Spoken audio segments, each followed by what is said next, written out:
For the longest time, I fought everything. I fought the way people saw me. I fought every mistake, every goodbye, every setback, every version of my life that didn't match the one I imagined.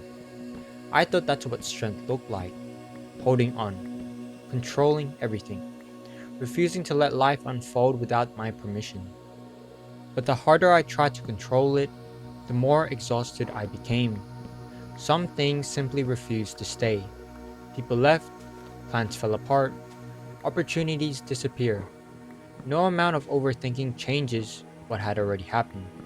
Still, I kept replaying it. Maybe if I had something different. Maybe if I had tried harder. Maybe if I had seen the signs sooner. My mind became a courtroom where I was both the lawyer and the defendant, arguing with the past that couldn't hear me anymore. I wasted so much energy trying to rewrite moments that had already ended. Then one day, I asked myself something I had been avoiding. What if nothing is asking to be fixed? What if some things are only asking to be felt and then released? That thought scared me because letting go felt too much like giving up. I thought acceptance meant I didn't care anymore, but I've learned they're not the same thing. Giving up says it doesn't matter. Acceptance says it happened. One is defeat, the other is peace. I started noticing how much of my suffering came from resisting reality, not reality itself. I wasn't hurting only because someone left. I was hurting because I kept demanding they should have stayed. I wasn't hurting only because life changed. I was hurting because I refused to let it. There's a strange freedom in admitting that not everything is yours to control. You don't have to force every relationship to last forever.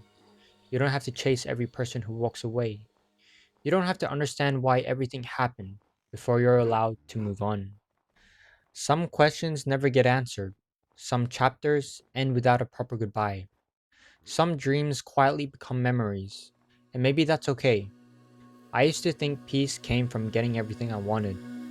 Now I think peace comes from no longer needing life to unfold exactly the way I planned. There's a reason trees don't fight the wind. They bend. Rivers don't argue with the rocks in their way. They flow around them. Nature doesn't waste energy resisting what it cannot change.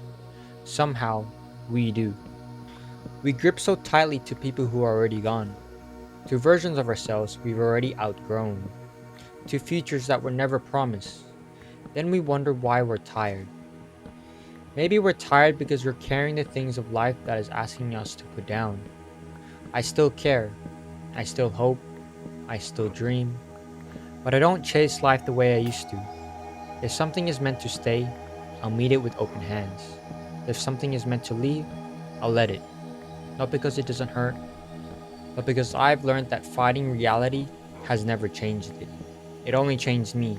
It made me bitter, anxious, afraid, until I realized that surrender isn't the absence of courage. Sometimes it's the highest form of it. Because it takes courage to trust that your life isn't over just because your plans are. It takes courage to stop forcing doors that clearly want to stay closed. It takes courage to believe that what's ahead might be better than what you're desperately trying to hold on to. So these days, when life doesn't go the way I expected, I take a deep breath. I stop arguing with reality, and I remind myself of something I wish I learned years ago. Let it happen.